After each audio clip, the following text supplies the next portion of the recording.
without further ado, let me show you how you do this here.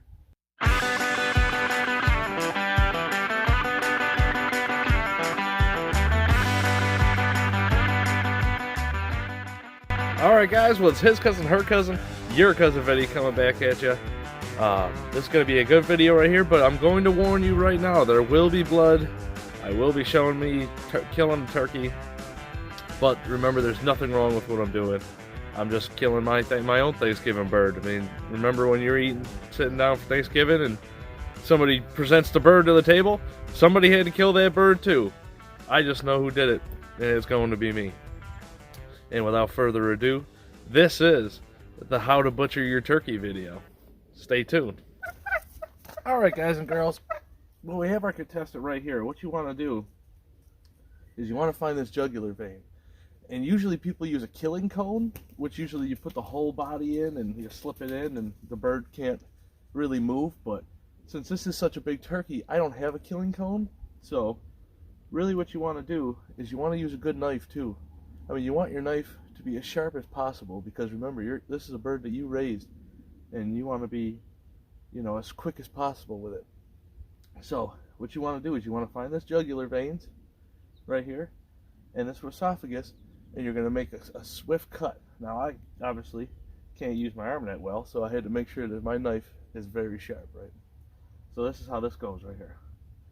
You find where you're trying to cut, and remember, they're going to freak out. He's going to freak out because all of his nerves and everything is going to start going. But remember, this is a very quick and easy way. Honestly, the only pain they might feel is just the initial cut, and then the blood rushes out so fast that it's over. And the reason why we keep them upside down is so that the blood all rushes to this head, and you want to bleed out the turkey as fast as possible. So without further ado, let me show you how you do this here. So grab this windpipe here,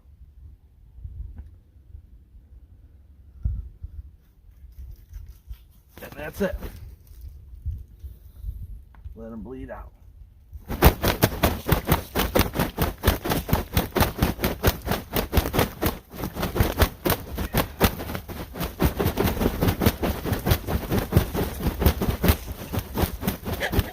Now the only problem is they freak out a lot. So you don't want to let them fall either. That's a big part of the process. You don't want to let the bird fall. You just want to let it bleed out. And another reason why usually people put them in a killing cone or hang them upside down like this is you don't want any of your wings or your legs to break. And you don't want the animal to be bruised either, because remember, you're going to have to eat this animal. And there's nothing worse than getting bruised in an animal. You know what I mean? Because if like a bone breaks and when you go to cook it, you're gonna know. You're gonna know. I mean, that meat might be actually ruined because of the broken bone. You know what I mean? You're gonna get blood in that spot of the meat, and this is actually the most humane way. She's already dead, that quick. It already happened, and you know, she's just bleeding out, a little bit of twitching just from the muscles going and the nerves going. But other than that, I mean, the job is done that quick. From now on, oh yeah, got some good meat here. This is gonna be a good bird. But from this point, what we're gonna do is we're gonna go get this water heated up. We're gonna let her bleed out for a little bit. I like to make sure that they're good and you know, bled out. And then we're gonna dunk her. We're gonna dunk her, and then we gotta move on to plucking. All right, we'll see you in a little bit. Thank you. On a side note, I will say it is nice that you know, living in Western New York right now, that it's only like 30 degrees. Because now, I don't know if anybody's ever butchered, or if you're going to butcher and you're in a warmer climate, just remember that not only do you have to worry about the flies, the bees usually get attracted to the blood really fast, and there's nothing worse than when you're killing chickens or killing turkeys and the bees are trying to attack you also because they want to get into the blood, surprisingly. But there's your little side note. Alright guys, well this is the setup. I have a turkey cooker. This is what I actually fry in, but this is also going to work as a good scalder. I want to get that water up to 150 degrees. We're actually a little bit higher, so I got to kind of get going here. I got my helper. Say hi. Hi. Hi. And then we gave the old power plucker. This is what we're going to use today. I bought this, and I tried it on a pheasant, and it works actually really good. Yep, just a power plucker. Just hook up to any drill, and it works good. Get your table set up, water, and we're going to go get the bird. That's all we need. All right, guys. Well, like I said, we got the water at about 150 degrees. It's cold out here, so it's steaming. So what you're going to do is this bird's sitting in, well, right now at about 130. I'm going to have some water run off because usually the bird is open. You know what I mean? The cavity's usually open, so, but we'll see. So we're going to stick this guy in here.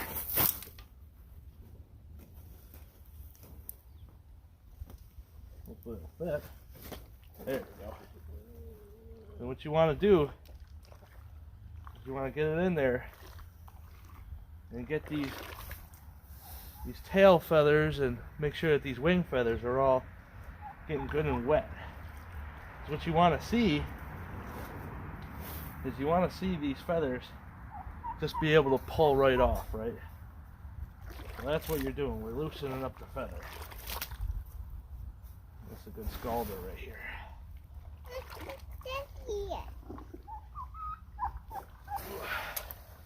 Yeah, we got some of the breast feathers already starting to come off. So that's good.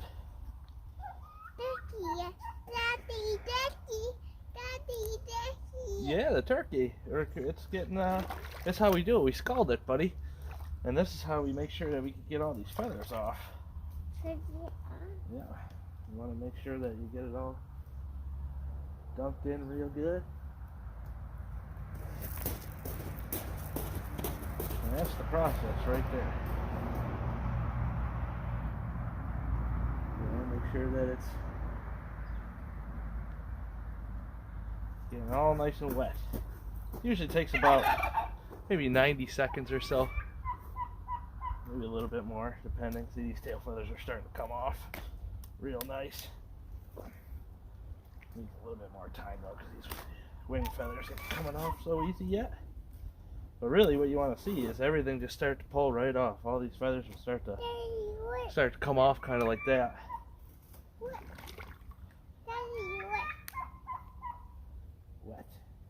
Yeah, you don't want to get wet. Remember, this is hot, buddy. This is warm.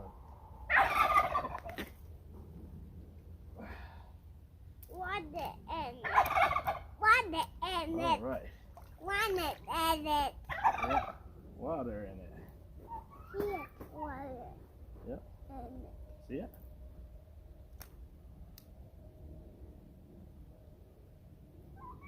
All right. So that's basically it, really. You're kind of loosening up all the feather. Whoa. All right. So now you see these wing feathers are coming right out. Pull this bird out of here. Watch out, buddy. And we're gonna bring him to the table. All right.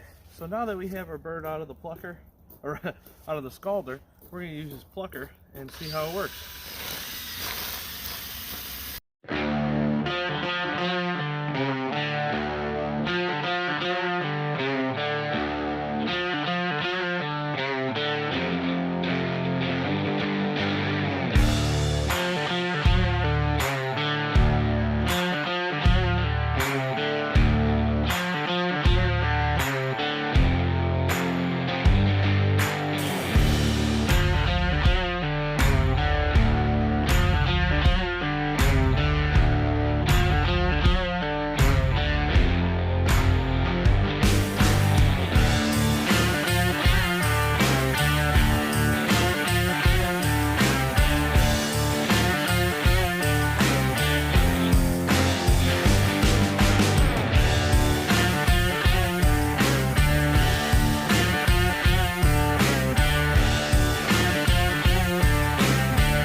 All right, now I will say I tried to use the power plucker, but the problem was it was kind of beating up the skin a little bit.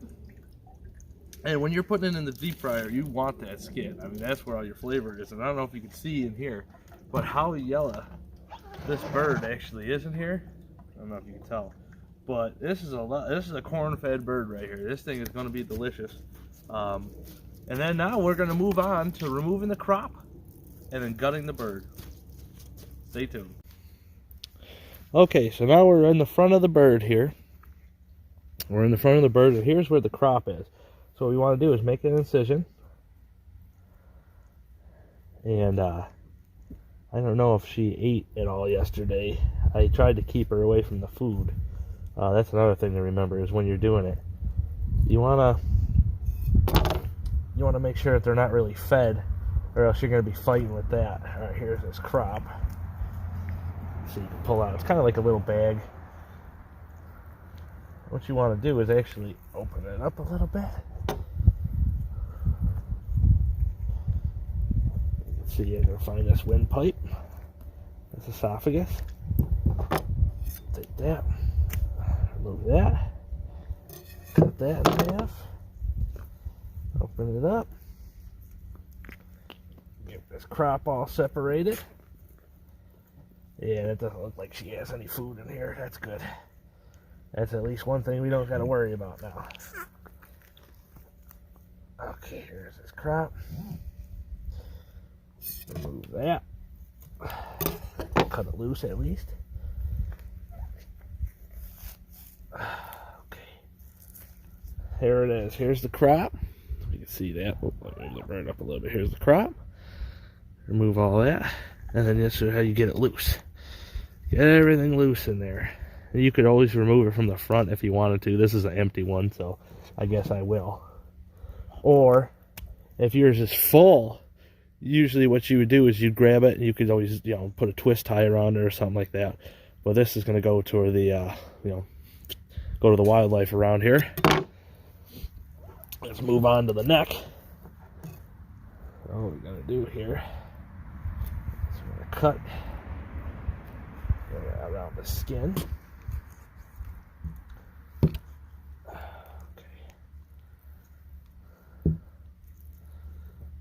And what I want to do is I want to keep as much skin, because I love it. That's my favorite, one of my favorite parts of the whole turkey. Keep as much skin as possible. Go around the neck and open that right up. There we go. Okay. So now what we'll do is we'll come back to this, trim it a little bit. Make it look like a Thanksgiving turkey you buy at the store, I guess. Everybody at my house won't freak out as bad when they see this bird. Alright, so we got that all loosened up. Come back here. What we're going to do is, you could see this breastbone right here. What we're going to do is we're going to come just under it a little bit and make this little incision here. Okay, and a lot of this is what you're doing is you're using your fingers. You don't want to cut too much into there. Open it up a little bit. You can reach up in here. That's where you're going to start grabbing all the entrails. I'll tell you what, this bird came out pretty clean. I mean, the power plucker didn't work as good as I wanted it to. Alright, first thing you feel when you open it up, here's the gizzard. That's a big old gizzard in here. This thing is huge. You can see it. You can actually trim that up. I'll show you how to do that later. That'll be another little side video. Reach up in here, feel the heart. There's the heart. Right there. You can always eat that, give it to the animals. I don't usually eat this, so give that to the animals. Actually, the chickens I got around here will actually eat that all up. I'm gonna gut this bird out. Got all this out here. Okay. So now what we got is the colon. And you see this vent, which is his butt. You're gonna come down here and cut like a V. Down to the vent. Same thing on the other side. You want to get that right out of there.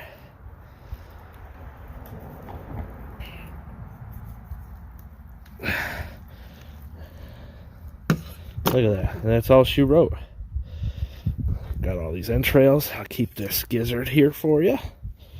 I'll cut that off if you want to. You can keep it and then you trim it up. Well, I guess I might as well show you what you do usually with a gizzard. You trim it up, come down here, and you can peel it apart. And actually, all that's in there is rocks and, you know, basically food that the animal has been eating. But the rocks help break up the feed. So that's why you'll see chickens on the side of the road and stuff like that. What they're doing is grabbing stones to help break up whatever they eat.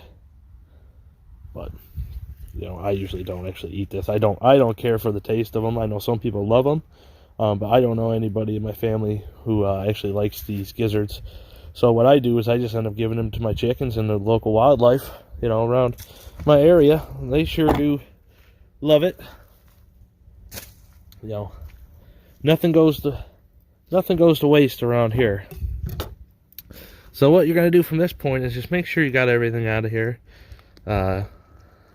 You know, there's not really much in these birds. It's funny because they have eggs. I don't know if you can see that. These are actually eggs that would have formed next year. But being a meat bird, she wouldn't have lasted till next year because of the fact that you know, they're only bred for meat. So she would have actually eventually just died from, you know, a leg breaking, or her heart would have gave out. What you do is come here down here to the leg, go around here. You can feel that there's a joint in here. So what you're gonna do is come on down, go around until you feel it break.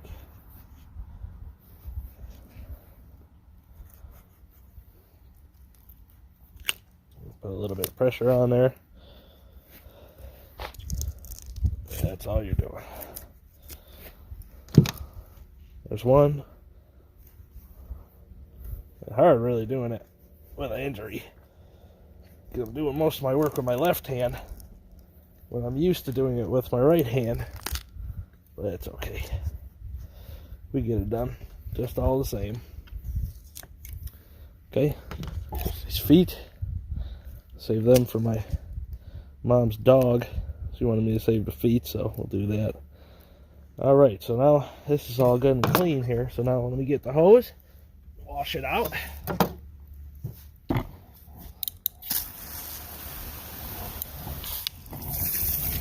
Like I said, you want to keep everything you're doing as clean as possible. I don't like you know, having a mess at the end here. I mean, if you don't keep it clean, remember, you're going to be eating this bird, so it's all up to you, I guess. But remember, I'm not just feeding myself with this, I'm feeding family. You know, I care about them as well, so, you know. Alright, let's dump it out. Okay. Come back to this neck. We got the bird upside down now. What I'm going to do is come up, find this joint, peel the skin back just a little bit.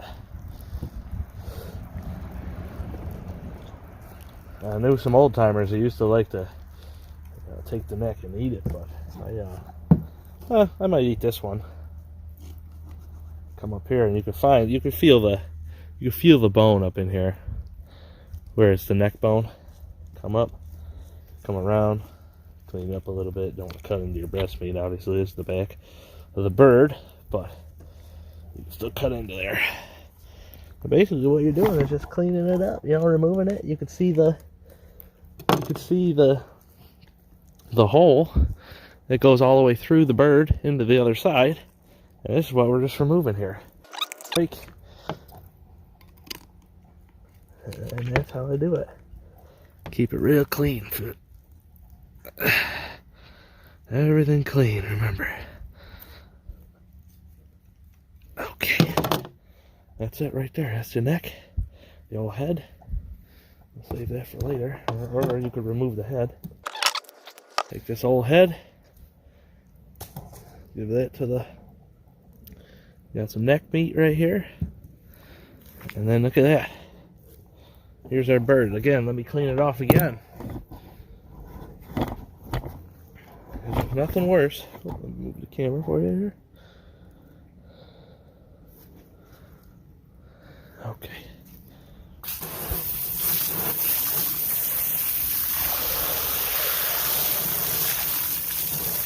There ain't nothing worse than a dirty bird.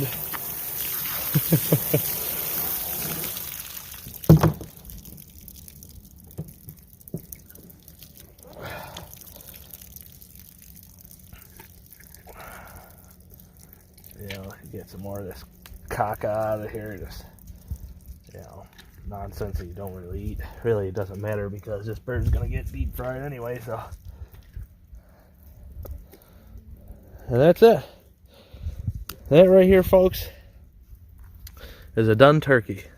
And I'm going to show you what I'm going to do from this point. Gutted, ready to go in the fridge.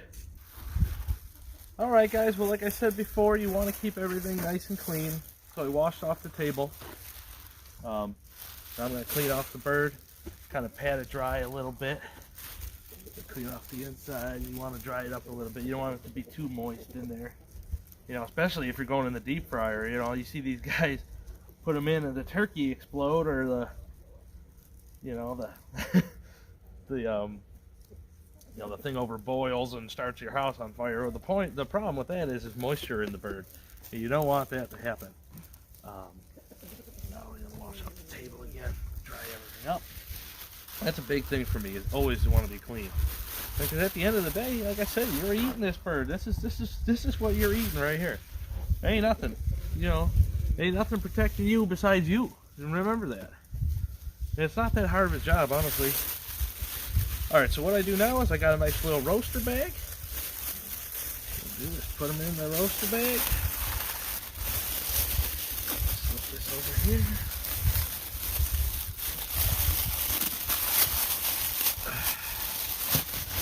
Oh, this is a good sized bird though. I don't know how much it weighs. I might have to put it on the scale later, but it's a good sized bird, and I'll let you guys know in the comments of the video how much this bird actually weighed. Check out the comments. Leave a comment. Let me know how I did. How I could do anything better. I think I do a pretty good job, honestly. Just for myself, but remember that's just myself saying so. Any tips are always appreciated. And if I can help somebody out by doing this, you know, if you guys want to do this, it's a fantastic thing, honestly. Just doing your own birds or any kind of livestock that's your own. You know everything about this bird. You know who raised it, where it came from, what it's been eating, what it's been drinking. You know, can you say that about your Thanksgiving turkey you just bought from the store? I don't think so. And the fact of the matter is I don't know if you knew this. Your bag might say, you know, the bag of the that's holding that frozen bird might say fresh, young, frozen turkey. Yeah, that turkey could have been fresh 3 years ago. I don't know if you knew this or not, but ever since it's frozen, if it doesn't sell, they keep it for the next year. That's how a lot of the turkeys go down. You know, so just remember that. I mean, if you want to, you know, get a fresh bird, you know, support a local farmer. Ask a friend who's got some land that would, you know, raise a turkey for you, and you're not going to regret it, honestly. Really, this is the best tasting bird that you'll ever have. Corn fed. Oh yeah, you can't beat it. Alright. That's it. Now it's ready to go in the fridge. It feels like a fridge out here. Obviously you see my helper's gone. He got his hands wet and got cold and wanted to go back inside and watch his show, so, you know, it is what it is. You got these chickens out here. I don't know if you can hear them. Chickens and the other turkeys I got. They're busy eating the entrails. You know, nothing goes to waste around here. Alright guys, well everything's all done. It's in the Turkey's in the fridge. You know, we're all done, and you know, that's all she wrote. I want to thank everybody for watching. The chickens, like I said, are behind me. They're eating all the entrails left over. Like I said, nothing goes to waste. And yeah, I hope you enjoyed this video. Hopefully it helps out somebody trying to butcher their own birds. If you have any questions at all, you can always leave them in the comments. Let me know how I did. Hopefully it helps out somebody. Maybe maybe you could do your own next year. And if anybody needs any help, you know, I'm always open. I could always be messaged. And just want to tell you, remember, it's his cousin, her cousin, your cousin Vinny. Thank you so much for watching. We'll see y'all later.